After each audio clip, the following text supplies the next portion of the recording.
ඔයාලා හැමෝම ඉතාමත් ආදරෙන් අපේ channel එකට පිළිගන්න ගමන් අද අපි ඔයාලට අරගෙන එන්නේ ලංකාවේ මෙච්චර කාලයකට තිබ්බ නැති අලුත්ම අත්දැකීමක් ගන්න පුළුවන් තැනක් ගැන වීඩියෝ එකක්. ඔයාලා දැන් දන්නවා අද අපි කොහෙටද ඇවිල්ලා ඉන්නේ කියලා. ඔව් අද අපි ඇවිල්ලා ඉන්නේ කොළඹ ජාත්‍යන්තර ගුවන්තොටුපළට. මේක තියෙන්නේ රත්මලානේ. ඉතින් ඔයාලා මේ දකින්නේ ලංකාවේ අභ්‍යන්තර ගුවන් සේවා වලට පාවිච්චි කරලා තියෙන දැනට විශ්‍රාම ගන්නවලා තියෙන ගුවන් යානය.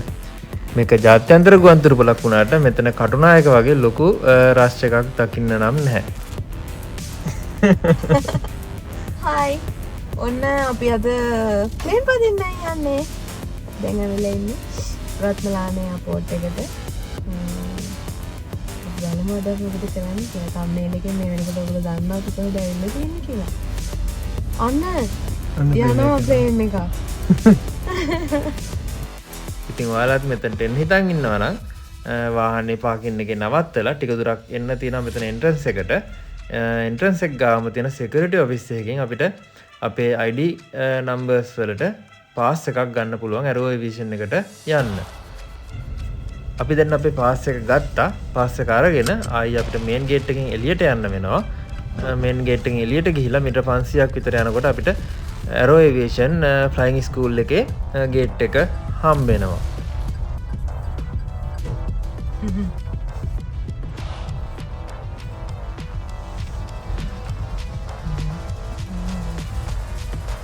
අපි දැන් ඇවිල්ලා ඉන්නේ රත්මලානේ එයාපෝට් එකේ තියෙන ඇරෝ එවියේෂන් සිමුලේටර් එක ගාවට. ඉතින් මේ වල දකින්නේ අපිට ෆ්ලයි කරන්න දෙන සිමුලේටර් එක. ඉතින් මේ සිමුලේටර් එකම තමයි ලංකාවේ ෆ්ලයින් ස්කූල්ස් වල ඉන්න ස්ටුඩන්ට්ස් ලටත් දැනට යූස් කරන්න තියෙන එකම සිමුලේටර් එක. ඒ වගේම මෙතන ඉන්නවා පයිලට් කෙනෙක් වගේම පයිලට් ඉන්ස්ට්‍රක්ටර් කෙනෙක්. අපිට මේ සිමුලේටර් එක ෆ්ලයි කරන්න කලින් ඒ ගැන අවශ්‍ය සියලුම දැනුම ලබා දෙන්න. ඒතර සාමාන්‍යයෙන් මේ පේන දේවල් ටික අපිට කැටගරයිස් කරලා තියෙනවා දේවල් විදි දෙකකට. මෙතනින් පල්ලෙහාට ඔක්කොම ටික ඉන්පුට්ස් කන්ට්‍රෝල් ඉන්පුට්ස්. ඒ කියන්නේ ඔයාට යම් දෙයක් කන්ට්‍රෝල් ඉන්පුට් එකක් දීලා එයාක්‍රාෆ්ට් එකේ වෙනස් කරන්න පුළුවන් දේවල් ටික මෙතනින් ඔක්කොම පල්ලෙහාට තියෙනවා. හරි. මෙතනින් උඩට තියෙන අවුට්පුට්ස් ටික. එතකොට සාමාන්‍යයෙන් එයාක්‍රාෆ්ට් එකේ altitude එක වෙන්න පුළුවන්, ස්පීඩ් එක වෙන්න පුළුවන් ඔක්කොම දේවල් ටික අපි පයිලට් ඩිස්ප්ලේ කරන්නේ මෙතනින් උඩට. එතකොට මෙතනින් පල්ලෙහාට දැන් කන්ට්‍රෝල්ස් වල බේසික් ඒවා ටික ගැන මම බ්‍රීෆ් කරන්නේ. මේකෙන් තමයි මේකට කියන්නේ යෝක් එක කියලා. මේකෙන් තමයි ප්‍රයිමරිලි එයාක්‍රාෆ්ට් එක කන්ට්‍රෝල් කරන්නේ අපි. එතකොට මේක ඉෆෙක්ටිව් වෙන්නේ එයාක්‍රාෆ්ට් එක එයාබෝන් වුණායින් පස්සේ තමයි. එතකොට සාමාන්‍යයෙන් උඩදී on ground නෙමෙයි උඩදී මේකෙන් අපිට එයාක්‍රාෆ්ට් එකේ ඔන්න මෙතන full හරි push හරි කරන්න පුළුවන්. ඒක කරන එකෙන් එයාක්‍රාෆ්ට් එකේ nose එක up නැත්නම් down වෙන එක තමයි වෙන්නේ. ඊට අමතරව left right movement දෙක කරන්නත් පුළුවන්. ඒ left right වෙන්නේ එයාක්‍රාෆ්ට් එක මෙන්න මේ විදිහට turn වෙන එක තමයි වෙන්නේ. පුල් කරාම අප් වෙනවා. අප් වෙනවා. හරි. එතකොට දැන් ඒ උඩදී වෙන්නේ දැන් පල්ලෙහාදී එයාක්‍රාෆ්ට් එක turn කරන්න ඕන නම් මොකද කරන්න ඕනේ කියලා කල්පනා කරනවා. ඒක තමයි මේ කකුල් දෙකෙන් pedals දෙකක් තියෙනවා. ඒ කකුල් දෙකේ තියෙන pedals දෙකෙන් තමයි එයාක්‍රාෆ්ට් එක පොළවේදී ඔයාට මනුවල් කරගෙන ඉතින් left right හරවන්න පුළුවන් වෙන්නේ. එතකොට මේ pedals දෙකෙන් දේවල් දෙකක් වෙනවා. එකක් තමයි ඔයාට පොළවේදී එයාක්‍රාෆ්ට් එක හරවන්න පුළුවන් වෙනවා. අනිත් එක තමයි එයාක්‍රාෆ්ට් මේ රඩ pedals දෙක උඩදී එයාක්‍රාෆ්ට් එකේ braking එක ඔයාට control කරන්න පුළුවන්. උතර දැන් pedals දෙකේ කකුල් දෙක තියන්නේ. ඕකේ. දැන් ඔයාට pedals දෙක මෙන්න මේ විදිහට move කරගන්න පුළුවන් වෙනවා. ඔව් ඒ ඔයාට දෙකම එක පොඩකට බෑ. එකයි ඔයාට එකපාරක් move කරන්න පුළුවන්. හරි. full right press කරනවා. right. full left. උදේට left එක press කරාම aircraft එක left එකට turn කරනවා. right එක press කරාම aircraft එක right. ඒ කියන්නේ rudder පිල්ල. ඊට අමතරව මෙතන උඩ තියෙන brakes දෙක. ඔයාට apply කරන aircraft එකේ brake එක control කරන්න දෙකම එකට පාගන්න පුළුවන්. ඔයාට එකක් තනියෙන් පාගන්නත් පුළුවන්. එතකොට වම් පැත්ත රෝදෙදි විතරක් aircraft එකේ brake එක apply වෙනවා. ඒ විදිහට. ඊට අමතරව ඔයාට primarily aircraft එකේ control එක කරන්න වෙන්නේ ඔය විදිහෙන් තමයි. මෙන්න මේ තියෙන power එක.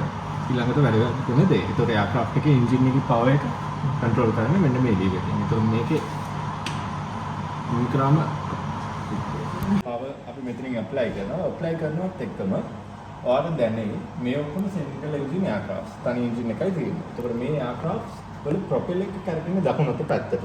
ඒ හින්දා වම් පැත්තට aircraft එකේ බොඩි එකට වම් පැත්තට ඇදලා යන ෆෝස් එකක් තියෙනවා. ඒ හින්දා එයාක්‍රාෆ්ට් එක ඉබේම මේක ඇත්ත එයාක්‍රාෆ්ට් එකෙත් වෙනවා. වම් පැත්තට අදින්න බලනවා. එතකොට ඒක ඔයාගේ රිස්පොන්සිබිලිටි එකක් එයාක්‍රාෆ්ට් එක සෙන්ටර් එකේ තියාගන්න. ඔයා කකුල් දෙකෙන් කන්ට්‍රෝල් කරලා සෙන්ටර් තියාගන්න. Hasama to stand by. Emirates 348, vacate runway via taxiway Delta, stand Alpha 7.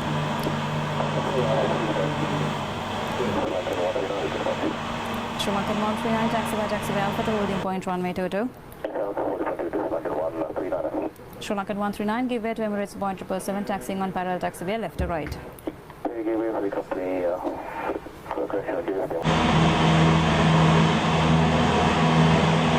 ටර්න්ස් එකක් පොඩි ටර්න්ස් එකක්. නිකම් උඩට හැරෙනවා නේ. නිකම් උඩ පැත්තට යනවා. මොකද අපි ෆුල් පවර් දීලා තියෙන්නේ. එයා උඩට යන්න තමයි බලන්නේ. දැන් උඩට ගියාට පස්සේ පවර් එක අඩු කරන්නේ නැද්ද? අපි ක්ලයිම් කරනවා අපි ෆුල් පවර් තියන්නේ. ඊට පස්සේ අපි ලෙවල් යන්න ඕන නම් තමයි පවර් එක අඩු කරන්නේ.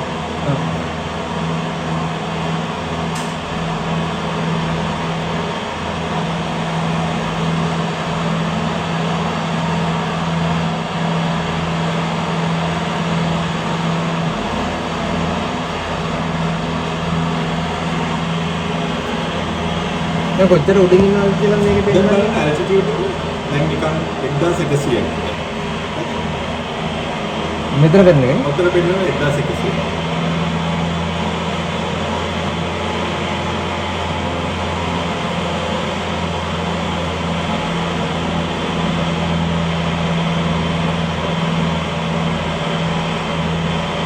අර උඩ මොකද්ද මේ යන එක? ඒ කියන්නේ මැග්නටික් කොම්පස් එක. ඒ කියන්නේ කොම්පස් එකක් තියෙන දිශාව පෙන්වන අපේ ඉන්ස්ට්‍රුමන්ට් එක වැඩ කරන්නේ ඉන්න බල අපි ඒක එතන දානවා. දැන් අපේ අර නෝස් එක මම කිව්වේ ටේක් ඔෆ් කරන්න කලින් මේ නෝස් එක අතට ගත්තා. ඒ කියන්නේ මේ හොරයිසන් එක තියෙනවා. ඒ හොරයිසන් එක කියලා ඒක නෝස් එක අන්න මේක මේ ගන්නට මේක මෙතන ලක්ෂණ ගන්න ඕනේ. හරි හරි.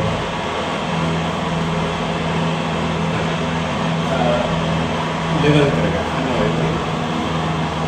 නෝමල් යනකොට ඒ තමයි තියෙන්නේ. දැන් එතකොට තමයි ආකාශයට ක්ලයිම්බ් වෙන්නේ. CI ඔහොමකට තමයි ක්ලයිම්බ් කරන්නේ. ක්ලයිම්බ් එකක් කියන්නේ.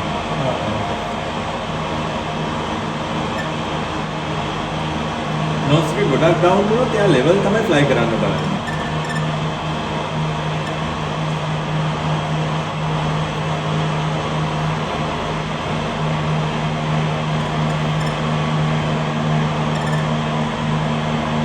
හරි අපි ලෙෆ්ට් එකට ගමු කරන්නේ. ලෙෆ්ට් එකට. ලෙෆ්ට් එකට.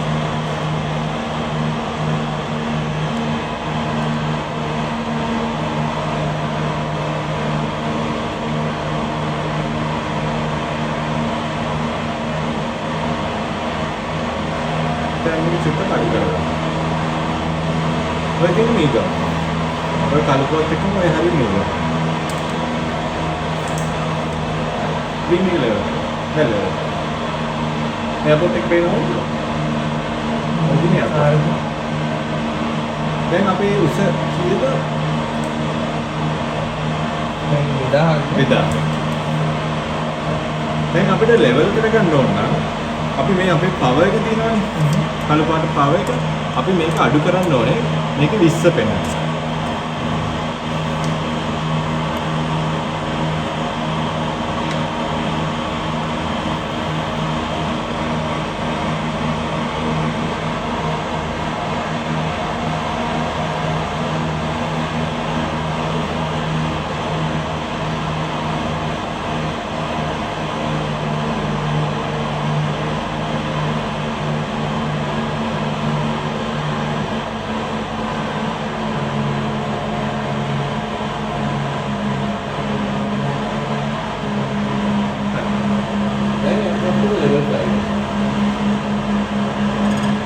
ෆුල් පවර් දාලා යනකොට අප් ගන්න නේ. දැන් ඔය තමයි රෑ අපේ ෆ්ලයිට් එක හම්සෙවත් නෑ. උදාහරණයක් ෆ්ලයිට් එක කොහොමද වගේ විෂුවල්ස් එක තමයි අපිට පේන්නේ.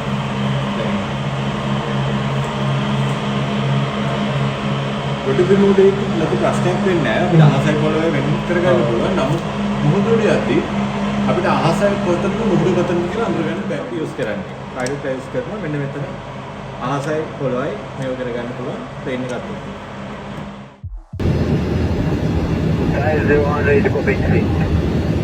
Reticulate flight link 501 and Zanzibar flight level 050 departure on 823. Turn right, redirect to Woodnor of 7077.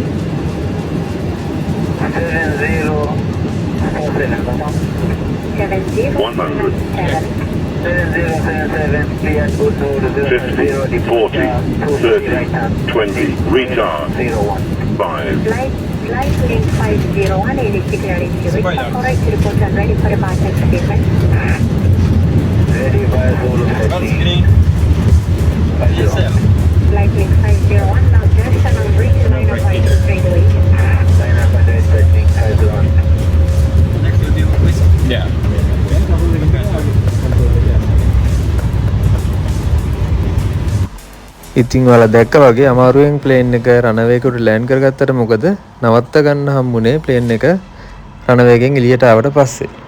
ඉතින් සාමාන්‍යයෙන් අපිට ප්ලේන් එක ටිකට් එකක් අරගෙන ගියත් පයිලට් ඉන්න කොක්පිට් එකට යන්න අවස්ථාවක් හම්බෙන්නේ ගොඩක් අඩුවෙන්. ඇත්තටම මෙහෙම අවස්ථාවක් හම්බෙන්නේ නැතිම තරම් කියන්න පුළුවන්. ඉතින් පයිලට් කෙනෙක්ගේ කාර්යභාරය ගැන දල අවබෝධයක් ගන්න මේක හොඳ අවස්ථාවක් කියලා අපිට කියන්න පුළුවන්. ඉතින් ඔයාලත් කැමති නම් ඇරෝ ඒවියේෂන් කණ්ඩායමත් එක්ක සම්බන්ධ වෙලා මේ අත්දැකීම ලබා ගන්න කියලා ආරාධනා කරන ගමන් අදට අපි ගිහිල්ලා එන්නම්. ඔයාලා හැමෝටම සුබ දවසක්.